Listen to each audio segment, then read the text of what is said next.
Welcome back. आज हम further जो टॉपिक है हमारा, जो कल हमने साउथ अफ्रीका के बारे में पढ़ा, वहाँ की जो वाइट रिजीम थी, जो जिसका वहाँ पे रूल था, या वहाँ के लोकल जो लोग थे जिन्होंने बाद में डेमोक्रेटिक कंट्री बनाई, नेल्सन मंडेला जैसी शख्सियत, उन सब के बारे में पढ़ा। आज हम पढ़ेंगे कि why do we need a constitution, हमें एक कॉन्स्टिट्यूशन की ज़रूरत क्यों होती है। देखिए, कोई भी इंस्टीट्यूट हो, कोई भी ऑर्गेनाइजेशन हो, कोई भी ऑफिस हो, या कोई फॉर एग्जांपल कोई कॉलेज हो, यूनिवर्सिटी हो, हर एक चीज़ के रूल्स होते हैं। उन रूल्स के बेसिस पे हर एक जो ऑर्गेनाइज बॉडी होती है वो चलती है। इसी तरीके से किसी भी स्टेट को, किसी भी कंट्री को चलाने के लिए जिन रूल्स के बेसिस पे वो चलती है, या वहाँ की गवर्नमेंट, किसी कंट्री की गवर्नमेंट जिन रूल्स के अकॉर्डिंगली काम करती है, वो रूल्स वहाँ के लोगों को जो राइट्स मिलते हैं वो जिन रूल्स के बेसिस पे होते हैं वो रूल्स, और ये सारी की सारी चीज़ें जब कंपाइल करके एक बुक में बनाई, एक डॉक्यूमेंट बनाया जाता, सॉरी, और उस डॉक्यूमेंट के अकॉर्डिंगली जब कोई कंट्री या उस कंट्री की पॉलिटिकल या अदर ऑर्गेनाइजेशंस को चलना होता है, या सिटीजन्स को उन लॉज को, उस डॉक्यूमेंट्स को मानना होता है, तो उस डॉक्यूमेंट को हम कहते हैं constitution. Like the simple organisation to the whole country. जैसे एक छोटी ऑर्गेनाइजेशन में भी कोई रूल्स होते हैं, इसी तरीके से किसी कंट्री, किसी स्टेट को चलाने के लिए जो रूल्स होते हैं, उन रूल्स का जो डॉक्यूमेंट बनता है, वो डॉक्यूमेंट हमारा कहलाता है constitution. Is a set of rules and laws from which किसी भी कंट्री या किसी भी स्टेट को गवर्न किया जाता है। ठीक है, यानी लॉज का, रूल्स का एक सेट जिसके द्वारा किसी कंट्री या स्टेट को गवर्न किया जाता है। दूसरी चीज अब क्या है कि आप कहते हैं कि हमें जरूरत क्यों है, व्हाई डू वी नीड। सबसे पहले ट्रस्ट एंड कोऑर्डिनेशन बनाने के लिए, यानी जो लोग हैं उनमें, क्योंकि हम डाइवर्स लोग हैं आज ज़्यादातर कंट्रीज में, और when we talk about India, तो इंडिया में डाइवर्स पॉपुलेशन है, diverse religion, diverse caste, diverse culture या डाइवर्स लैंग्वेजेस के लोग हैं। तो उन हम सब को एक जो चीज़ करती है, हम सब में कोऑर्डिनेशन जो चीज़ बनाती है, वो जो डॉक्यूमेंट बनाता है, that is the constitution of India. ठीक है। दूसरी, specifying the powers, या how the government will be constituted। अब जो गवर्नमेंट बनेगी, अब डेमोक्रेटिक सिस्टम में गवर्नमेंट बनेगी, तो वो गवर्नमेंट कैसे बनेगी, किस प्रोसीजरल तरीके से बनेगी, वो सारा भी हमारे किस में होता है, हमारे कॉन्स्टिट्यूशन में होता है। And who will have power to take decision. अब किस बॉडी के पास कितनी पावर्स होंगी, किस बॉडी की कितनी जुरिस्डिक्शन होगी, वो भी हमारे किसमें, कॉन्स्टिट्यूशन में बताया जाता है। दूसरी, limits on the power of the government. अब हमारी गवर्नमेंट के तीन आर्गन्स होते हैं, कितने? लेजिस्लेटिव, एग्जीक्यूटिव और जुडिशियल। अब इन तीन आर्गन्स की, या फॉर एग्जाम्पल जो हमारी गवर्नमेंट बनती है उसकी कहाँ कहाँ तक जुरिस्डिक्शन होगी, कहाँ कहाँ तक कौन कौन सी पावर्स होंगी उनके पास, ये सारे के सारे भी हमें कौन बताता है, that is the constitution of India. फिर लिमिट्स हो गया। अब है कि लोगों के एस्पायरेशंस, लोगों के रूल, लोगों के लिए रूल्स, लोगों के राइट्स, वो सारे भी हमें कॉन्स्टिट्यूशन ही बताता है। इन सारी की सारी चीज़ों को स्पेसिफाई करने के लिए, इन सारे के सारे राइट्स को लोगों को मिलने देने के लिए, गवर्नमेंट को चलाने के लिए, कंट्री के पूरे सिस्टम को चलाने के लिए हमें किस चीज़ की ज़रूरत होती है, वो सारे के सारे उस चीज़ को हम कहते हैं, सॉरी क्या, the constitution of India. Got it?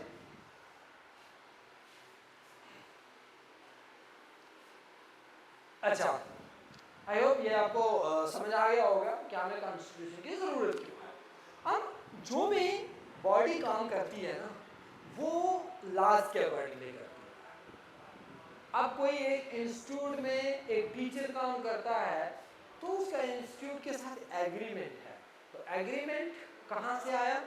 Constitution से। मैं किसी से कोई चीज खरीदता हूँ तो मेरा कंट्रैक्ट है उसके साथ। वो कंट्रैक्ट कहाँ से आया? कॉन्स्टिट्यूशन से।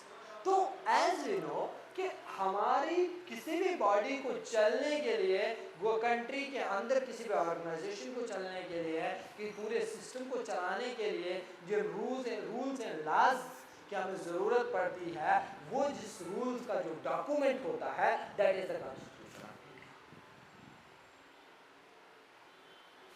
अच्छा, अब है हमारे पास कि जो हमारा कॉन्स्टिट्यूशन की शेप। अब आपको पता है कि दुनिया में डिफरेंट ऑर्गेनाइज्ड सिस्टम चले और डिफरेंट मूवमेंट्स चली।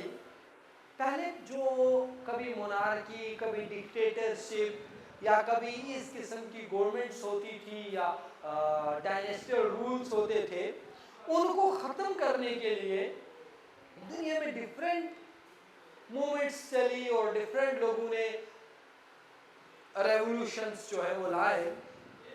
उन सब रेवोल्यूशंस के बीच में उन सब चीज़ों को देखते हुए साउथ अफ्रीका या बाकी कंट्रीज की मूवमेंट्स को के साथ साथ इंडिया को भी क्या मिला कि एक इंस्पायर हुए हमारे लीडर्स भी, और हमें भी क्या मिला कि ये देखो अभी क्या था, leaders inspired by the idea of French revolution. French revolution was revolution जो फ्रांस में आया। आपको पता है कि मोनार्कियल सिस्टम या उस जो वो एक किंगशिप वाला सिस्टम होता था उसको ख़त्म करके एक डेमोक्रेटिक सिस्टम लाया गया। उसके बाद डेमोक्रेसी जो पार्लियामेंट्री डेमोक्रेसी ब्रिटेन में लाई गई, और बिल ऑफ राइट्स जो है ये लॉज वगैरह का ये यूएसए में लाया गया, या फिर सोशलिस्ट रेवोल्यूशन जो है वो रशिया में।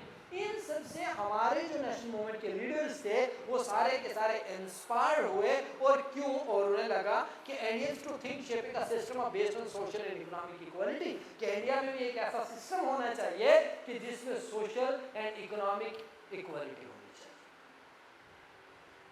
आपको पता है इंडिया में ब्रिटिश आए, और आपने 8th क्लास में पढ़ा होगा, और 8th क्लास में, और अब आप 9th में भी पढ़ोगे थोड़ा बहुत, बट 10th में अच्छे से और पढ़ोगे। इंडिया में ब्रिटिश आए ट्रेड करने के लिए कि हम स्पाइसेस, हम पल्सेस या बाकी चीज़ों की ट्रेड करेंगे। बट वो ट्रेड करते करते यहाँ पे पूरे का पूरा क्राउन रूल उन्होंने लगाया, यहाँ पे एक डिस्क्रिमिनेशन सिस्टम चलाया, ऐसे लॉज लगाए, ऐसे टैक्सेस लगाए जो कि एक आम इंडियंस को बर्दाश्त नहीं होते थे, क्योंकि वो सारे के सारे डिस्क्रिमिनेटरी टाइप्स के होते थे। तो फिर हमारी एक नेशनल मूवमेंट चली, और जिस नेशनल मूवमेंट ने हमें ये, उसी नेशनल मूवमेंट की वजह से हमें इंडिपेंडेंस मिली और हमें कॉन्स्टिट्यूशन मिला। दूसरी चीज़ क्या है कि ये they were not simply interacting with the other had done what other had done, each step they were questioning whether these things। अब देखो जो भी ये कहता है कि नेशनल मूवमेंट जो भी काम, नेशनल मूवमेंट के लीडर्स जो थे हमारे, वो जो भी काम करते थे या जो भी चीज़ों को पढ़ते थे, डिस्कस करते थे जब, तो वो आपस में एक दूसरे से ये भी डिस्कस करते थे कि क्या जो दुनिया की इन कंट्रीज के ये लॉज हैं, ये इंडिया में लाके इंडियंस को कितना बेनिफिट होगा। और जो उनको लगता था कि इंडियंस के इंटरेस्ट में, इंडियन सिटीजन्स के इंटरेस्ट में होगा, उनको इसका बेनिफिट मिलेगा, उन सारे के सारे लॉज को पढ़ते थे। और जब हमारा कॉन्स्टिट्यूशन बनता है तो वो सारे हम बनाते हैं सोर्सेस। आगे बढ़ेंगे इसमें, ठीक है।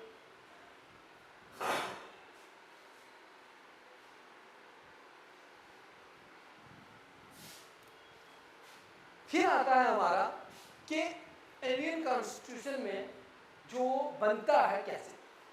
आपको पता है कि हमारा कॉन्स्टिट्यूशन बनने से पहले एक कॉन्स्टिट्यूंट असेंबली बनती है, और वो जो कॉन्स्टिट्यूंट असेंबली बनती है, वही कॉन्स्टिट्यूंट असेंबली में ड्राफ्टिंग कमेटी होती है, और वो ड्राफ्टिंग कमेटी हमारे कॉन्स्टिट्यूशन को ड्राफ्ट करती है।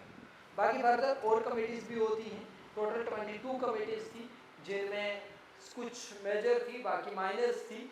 बट उनमें से जो एक मेन कमेटी थी, दैट इज ड्राफ्टिंग कमेटी, जिसके चेयरमैन थे बी आर अम्बेडकर, और वो हमारे कॉन्स्टिट्यूशन को ड्राफ्ट करती है वो कमेटी।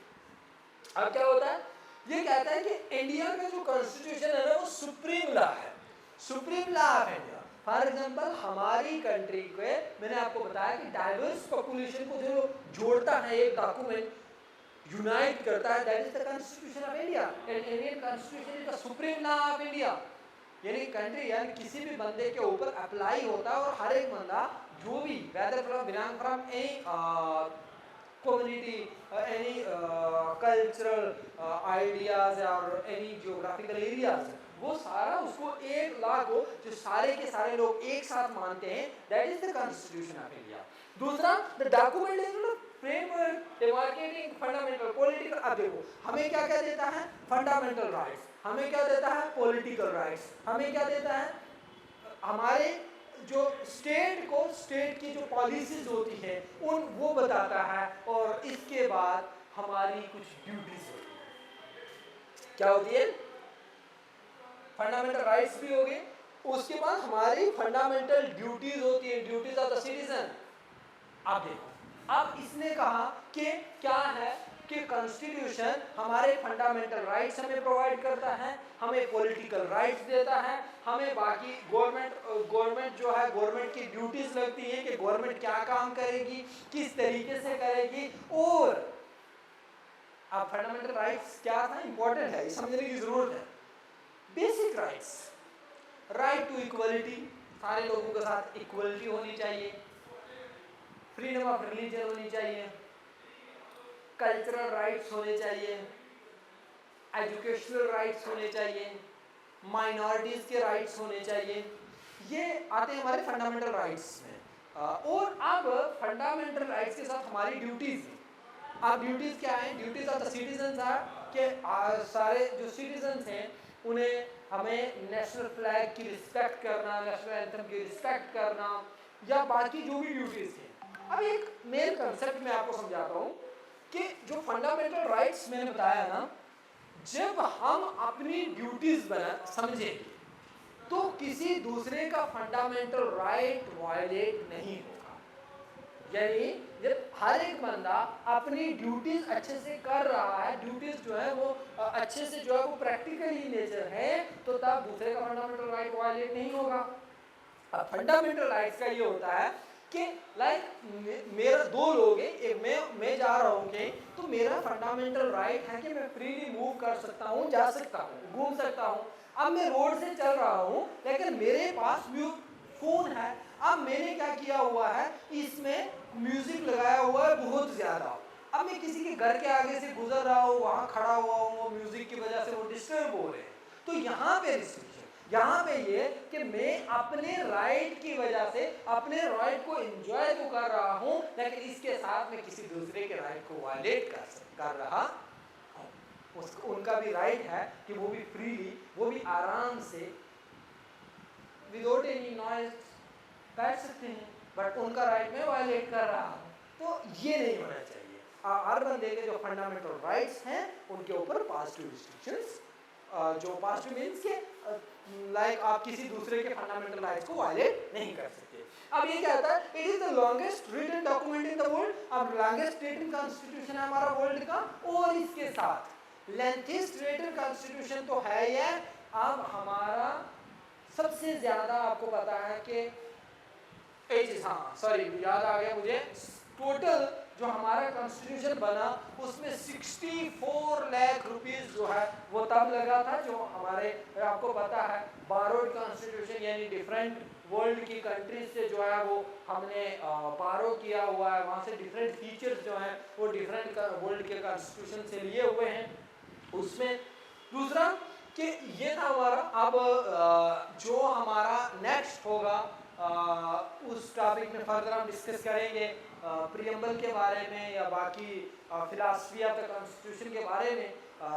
इसमें अगर आप में कहीं पे समझ नहीं आई, कोई प्रॉब्लम है, कोई डाउट है, तो आप फ्रीली कमेंट सेक्शन में पूछ सकते हैं, हम आपको उसका रिप्लाई ज़रूर करेंगे। फर्दर इसका जो पीपीटी है यानी जो पीडीएफ है वो आपको हमारे टेलीग्राम ग्रुप में, Telegram group career makeup notes में मिल जाएगा। आप वहाँ से जाके फ्रीली इसका जो है वो पीडीएफ डाउनलोड कर सकते हो, पढ़ सकते हो।